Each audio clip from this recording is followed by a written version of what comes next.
going on, everyone? Today is the 28th day of February 2020. You are at a good location to get the understanding of what the stock market has done this past business week and what we're seeing on the horizon for the Nasdaq, the S&P 500, and then on the Dow. We're going to give you all those three future indexes today on this video and to show you and ask you the question, has the stock market bottomed? That's the question that we're going to try to answer today on this video for those three indexes. Now, if this is your first time watching our video, hit that subscribe button. Definitely hit that button, hit that bell notification, because you do not want to miss out on our predictions, our forecasts for the stock market. We are giving you all a heads up before anyone else. I mean, everyone is talking about doom and gloom, the coronavirus. The market continues to make all-time lows. The market is crashing. We're entering a depression. The Fed is going to cut interest rates. All of this negativity that is hitting the mass media, we are going to be the first ones to tell you when the change is going to come. So make sure you hit that subscribe button, like and share the video. Follow us on the other social media platforms as well.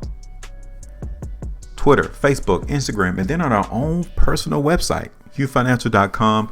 If you really want to see our other price predictions, you definitely need to sign up there at our website. So now we have concluded the trading week that started all the way back, let's see, on the 24th of February. All right. Every day, seemingly, the market went lower. But look how we ended the week.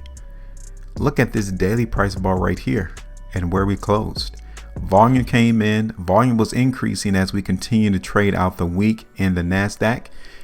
And I'm expecting to see the same thing for the S&P 500 as well as the Dow. So expect to see the increase in volume ultimately climaxing today for all three indexes. Okay, so we are going to be the first ones to show you how the market is going to it's going to try to recover from the mass loss that it endured for this whole work week.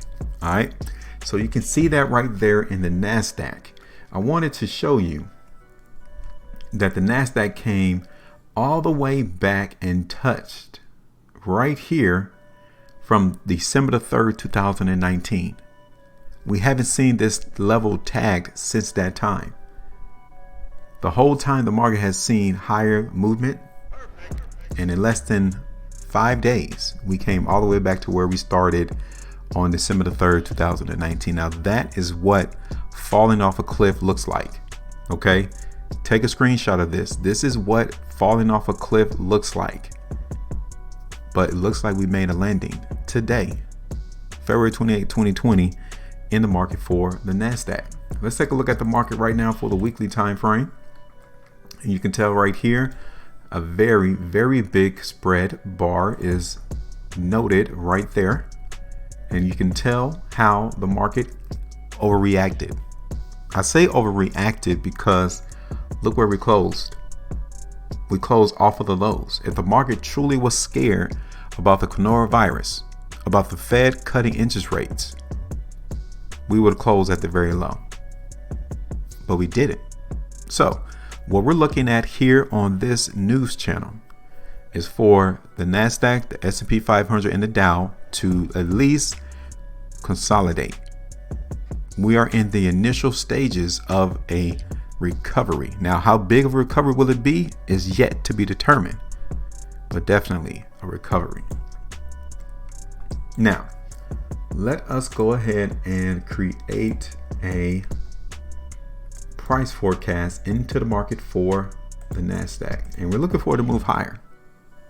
Okay, this is only an initial recovery that we're noticing in the market for the Nasdaq. Okay,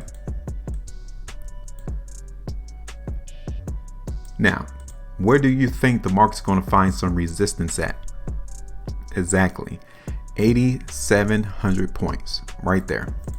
So we're going to TP the market right there for the Nasdaq at 8,700 points. So that would give us 1.8%. We're going to extend it up a little bit higher though. Maybe about 3% is what we're looking for the market in the Nasdaq to come and tag. There you are. Now we're going to take a look at the S&P 500. Another one. Look at this. Massive movement to the downside for this whole work week, and look where we closed at now. I mean, we started today out in the market seemingly looked like the coronavirus, the economic situation across the globe is going to continue to get worse and worse, but we didn't close at the very bottom of the bar. As a matter of fact, we closed higher than where we did yesterday. So we got some positivity coming into the market for the S&P 500. My concern for this level though is right here where the resistance point is coming in.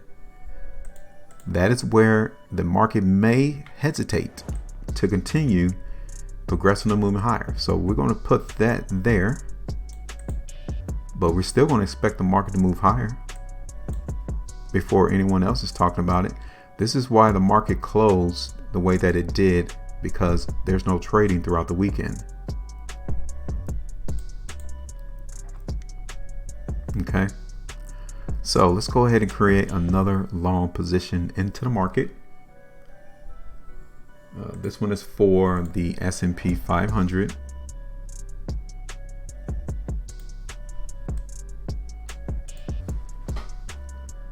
Bring that in closer. And support. Look like it's going to be around 2960 for the S&P 500. All right, so that's about another 1% market move to the downside. I'm going to bring it down here though, around 2920. And my only hesitation, like I said, is right here on this resistance area around 3025 points. So we'll take a small piece off the market right there, which will give us about 1.27% market move. Then we'll bring it up there ultimately around 3080 points or so. Okay. So yeah, market looks pretty good for that one. And now we're going to look at this last one, which is the Dow. Okay. So here we are looking at the Dow. Market definitely came all the way back into an area that we was eyeing as resistance. We definitely came and crashed through that area. Now, one thing that we can do with this line here, since the market is not trading around that 27,000 point level, we could bring this down further and we could continue to watch the market there for resistance. Okay, it's kind of foggy, kind of cloudy, but it's around 26,000 points.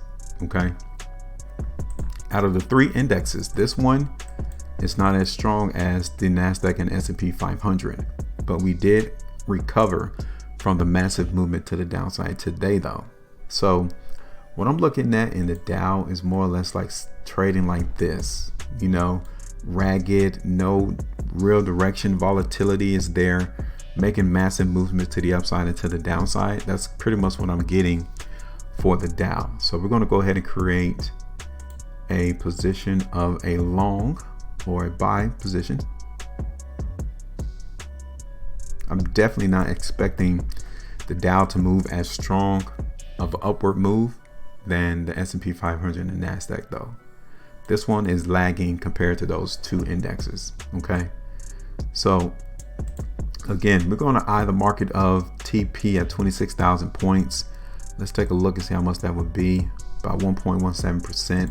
Take some of that off the table there, and then ultimately, what's that? 26,500 point level is where we can also see the market go in this upcoming work week. So just wanted to show you all that, give you all the update on the three indexes, the Nasdaq, the S&P 500, and the Dow.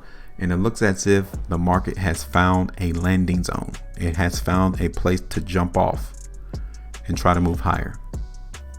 But this is just the initial recovery. I'm not saying that we're fully done with volatility and movement lower. I'm just letting you know now that the market is trying to move higher. There you are. Simple to see and simple to understand. That is how trading is supposed to be.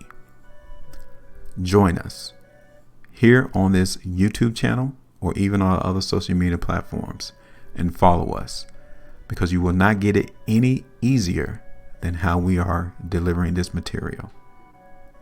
See you all on the next one.